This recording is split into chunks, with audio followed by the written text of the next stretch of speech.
días y bienvenidos a la primera edición de Factor Talk de este año, en la cual vamos a hablar sobre algo que es importante y también necesario a la vez: la integración de las personas con discapacidad en el ámbito laboral. No se trata solamente de esa inclusión, sino además de garantizar también su seguridad en el trabajo.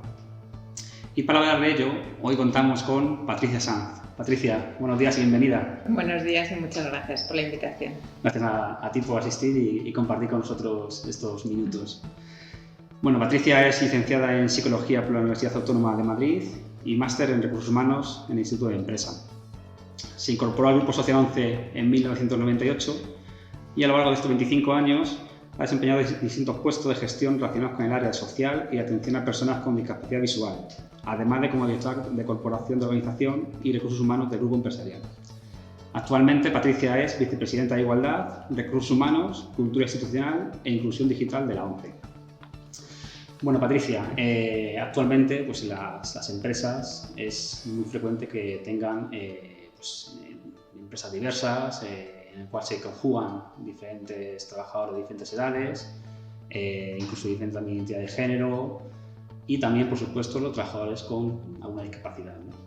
¿Qué beneficios aporta tener plantillas tan diversas en el mundo actual? Pues yo creo que aporta todos los beneficios que a la sociedad le aporta que seamos diversos. Al final las empresas no siempre lo son, pero deberían ser, y tenemos que intentar entre todos y todas que así lo sean, son un reflejo de la sociedad. Hay distintas generaciones y cada vez más, porque la edad de jubilación se va retrasando progresivamente. Hay distintas culturas, porque afortunadamente no solo conviven fuera de las empresas, sino que la inserción también en ese sentido es cada vez más plena, con independencia de la procedencia de la persona. Nosotros, por ejemplo, en el propio grupo empresarial del Grupo Social 11 tenemos 75 nacionalidades distintas y no somos una excepción, somos una parte más como lo son el resto de las empresas. Y por supuesto en discapacidad también, hay 4,5 millones de personas con discapacidad en este país, en España, con residencia y discapacidad reconocida. Y teniendo en cuenta que la ley indica que las empresas que tengan al menos 50 personas en su plantilla deben incorporar a un 2% de personas con discapacidad, pues lógicamente la presencia de personas con discapacidad también es mayor. Y es un rasgo más que aporta diferencia. Igual que el origen, igual que la experiencia, igual que la cultura o que la propia identidad sexual, orientación de género. Entonces es un rasgo evidente que te distingue hacia afuera, pero no te marca como persona. Y ese es el ejercicio que poco a poco tenemos que seguir haciendo, ¿no? El que evidentemente la discapacidad no la puedes ni la debes disimular, como es mi caso, por ejemplo, la discapacidad visual, pero que no sea eso lo único que ve el empresario o la empresaria a la hora de contratar o a la hora de adecuar el entorno laboral. Vamos a ponernos en ese caso, ¿no? de una empresa pues, que a lo mejor no hace ese trabajo, ¿no? de adaptación para esa persona con discapacidad, ¿no? Cuéntanos un poco cómo es el día a día de ese trabajador que se mueve en ese entorno laboral, poco adaptado, poco inclusivo, y qué dificultades se encuentra en su día a día. Pues mira, se pueden dar muchísimas situaciones, pero al menos por agruparlas, ¿no? En dos grandes bloques. Se puede dar la situación de que tú estés en situación de buscar empleo, tú persona con discapacidad, o yo o cualquiera, con una discapacidad que ya tienes en el momento de buscar empleo. Y donde la barrera no solo sea arquitectónica, si hay escaleras de entrada a ese entorno laboral que te gustaría acceder porque tu perfil, tu experiencia, tu formación se corresponde con la búsqueda de candidatos o candidatas de esa empresa, no solo la barrera es física, sino que la barrera muchas veces se produce en el propio momento de la entrevista, cuando, como decíamos antes, la discapacidad deja de ser un rasgo más y se convierte en lo que el seleccionador ve por delante de todo lo demás, incluso antes de leer el propio currículum. Esa es una de las grandes situaciones que se producen, esa búsqueda de empleo donde la barrera ya no es solo, que ahora hablaremos de ello, ¿no? De qué tienes que adecuar o no en los entornos laborales, sino de esas barreras mentales con las que hay que seguir luchando para que realmente te valoren por lo que tu currículum avala que podrías aportar a la empresa. Y eso se sigue produciendo. Fíjate que en este país, de las personas con discapacidad entre 16 y 64 años, hablamos de edad laboral, solo una de cada 4 personas en esa franja de edad y en búsqueda activa de empleo, solo un 25% de ellas está trabajando, queriendo hacerlo y habiendo cada vez más empresas que contratan a personas con discapacidad, pero el gap todavía es tan grande que esa barrera existe y realmente es una barrera de acceso y de entrada no solo física, sino de acceso por prejuicios, por miedo, por desconocimiento. Y el otro gran bloque es cuando tú ya estás trabajando y cada vez se produce más, porque la discapacidad cada vez es menos de nacimiento, como puede ser mi caso, y es más sobrevenida a una edad adulta, donde tú no tienes ningún problema, pero tienes un accidente de coche, trabajas en la construcción y te caes del andamio, o sueldas y te salta una chispa al ojo y te quedas ciego. Pasa todos los días. Tú eres un trabajador válido, una trabajadora válida en tu empresa. Sigues teniendo la misma experiencia que el día antes de tener el accidente. Sigues teniendo las mismas competencias, la misma formación, un equipo de personas a tu cargo. Tienes el accidente y ya no es solo que tu entorno haya que adaptarlo, que eso lógicamente hay que hacerlo, o físicamente, o por iluminación, o por adaptación del propio ordenador que utilizas, sino que pasa todos los días que en la empresa vuelve a verse en primer plano la discapacidad que no tenías antes y pasa a un segundo lugar todo lo demás, tus competencias, tu formación, tu experiencia, y eso también pasa. Entonces, no es solo un tema de adecuar el entorno, que por supuesto lo es, ahora seguro que profundizamos en ello, sino de lo que mentalmente supone la discapacidad cuando aparece o cuando prevalece sobre todo lo demás. Ya la ley de prevención, hace ya más de 28 años, ya yo desde entonces, ya contemplaba en uno de sus artículos la especial protección, ¿no?, a los trabajadores sensibles, dentro de los cuales también estarían incorporados los trabajadores con algún tipo de discapacidad. ¿Cuál es tu opinión al respecto? ¿Crees que ese artículo debería ser más profundo, concretar más? Pues mira, por un lado te podría decir que sí, porque si descendiéramos al detalle y concretara más, seguro que serviría también más de ayuda y de orientación, lo cual esa es la primera respuesta que me vendría a la cabeza y que yo creo que entra en la lógica de ayudar si sabes cómo hacerlo y qué herramientas puedes utilizar como empresario o como responsable de recursos humanos. Pero si me paro unos segundos a pensarlo, te diría que no lo tengo del todo claro, porque en la medida que detalle y profundice más, quizá desde esa prevalencia del miedo que supone tener a alguien con discapacidad y de todavía esas precauciones que hay de no saber muy bien cómo adaptar el entorno laboral, podría suponer más barreras de acceso. Entonces, creo que el texto es mejorable porque, lógicamente, el tiempo que ha pasado aconsejaría actualizarlo, pero desde un punto de vista en positivo, y no sé si eso es posible, para que no suponga una barrera más. Y hablando también, decíamos antes, que muchas empresas, cuando tienen incorporado un trabajador con discapacidad, se ven en la obligación de tener que hacer cierto tipo de adaptación, lo que tú decías, ¿no? Algo sobrevenido que no es esperable, de repente pues tienen que hacer una serie de adaptaciones, ¿no? O al revés, o supera el límite que tú decías de trabajadores y están obligados a incorporar en su plantilla a un tanto por ciento de trabajadores con discapacidad, ¿no?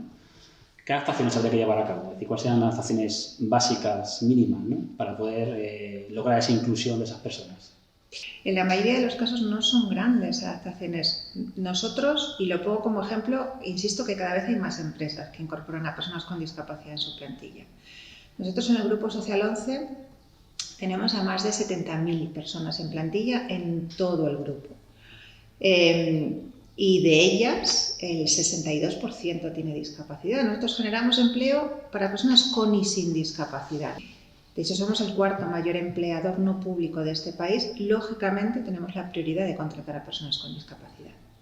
Por ejemplo, en nuestro grupo empresarial, cuya sede central está en Madrid, en la calle Albacete, cerca de la M30, en una torre que se llama Torre Ilunio, porque es el grupo empresarial, donde trabajan más de 1000 personas, hay muchos cientos de personas con discapacidad. Si realmente supusiera una barrera insalvable, por ejemplo, en tema de prevención de riesgos laborales, nosotros seríamos los primeros que no cometeríamos ese error o que no estaríamos en el alambre todos los días.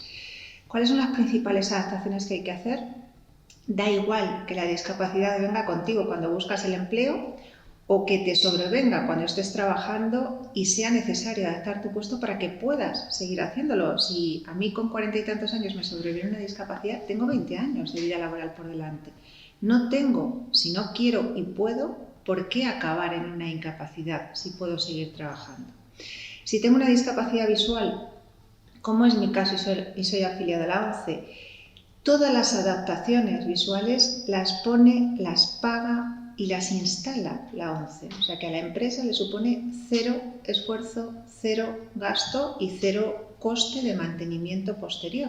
Porque lo que voy a necesitar es o un ampliador de pantalla para ver la letra más grande o un sintetizador de voz como el que tú puedes utilizar seguramente con Windows, que te pones el pinganillo y no molestas a nadie. No necesitas más. O si tienes fotofobia, pues seguro que en lugar de, si hay 3 fluorescentes, me apagas uno, me va a ayudar, o no me pones de frente a la ventana. Eso es todo. Si tienes una discapacidad auditiva, tienes que tener en cuenta, por ejemplo, que si hay un ejercicio de emergencia y hay que evacuar, o por simulación o por emergencia real, no me puedes avisar solo con una alarma. Tiene que haber también un aviso lumínico, pero es algo tan sencillo como eso. Si voy en silla de ruedas, pues lógicamente, igual que la ley en los espacios públicos ahora obliga, hace tiempo, pero ahora se empieza a hacer, a que eso sea accesible por el que va en silla de ruedas, por el que va con muletas, por el que lleva un carrito de bebé, por miles de situaciones, pues en la empresa eso es lo que necesito, que no haya escalones en mi tránsito habitual, que tenga espacio suficiente para girar, y que además el ascensor que me lleve hasta mi puesto de trabajo tenga un ancho suficiente como para que pueda meter la silla y haya al menos un aseo adaptado. Entonces, son cuestiones que creo que son perfectamente abordables para una empresa. Lógicamente, con el asesoramiento de las entidades que saben, que para eso estamos nosotros y otras tantas entidades más. Pero que no es un coste que vaya a poner en riesgo la cuenta de resultados de una empresa y que le puede servir en ese momento para quienes están, para quienes vengan o para quienes ya estando trabajando lo que venga sea la discapacidad. Sí, al final se trata, como decimos en el sector del TOC, ¿no? Es decir, una prevención adaptada e inclusiva, ¿no? Y que tenga en cuenta a todo el mundo, independientemente de sus características. Exactamente.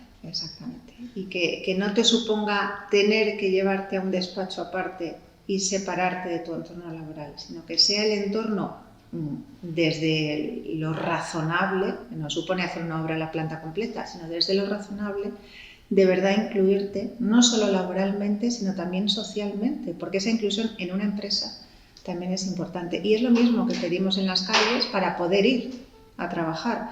Si los autobuses dejan de tener escalones y hay plataformas que bajan, ¿cómo no va a poder hacerlo una empresa?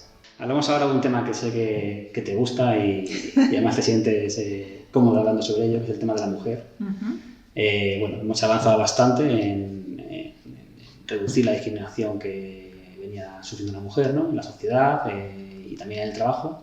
Pero bueno, todavía siguen existiendo casos en los que la mujer pues, tiene ese doble rol, ¿no? Profesional, de conjugar la vida profesional y laboral, el techo de cristal, a veces la falta de oportunidades para progresar en su carrera, ¿no?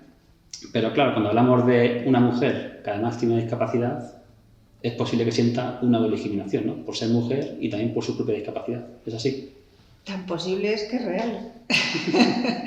Por desgracia. Y no es que sea un tema que me guste, que también, sino que es una realidad muy invisible, pero muy viva en nuestros días.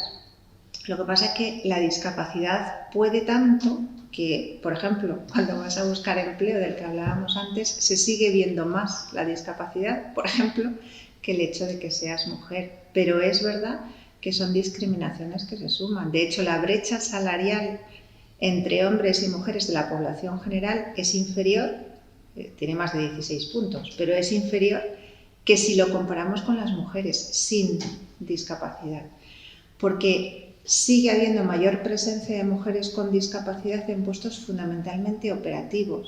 Hay puestos masculinizados, feminizados y para mujeres con discapacidad, porque hay puestos de los típicamente feminizados donde no es fácil encontrar a mujeres con discapacidad. Y es muy difícil que una mujer con discapacidad acabe ocupando un puesto directivo fuera de Grupo Social 11 o fuera de entidades sensibles con el entorno de la discapacidad.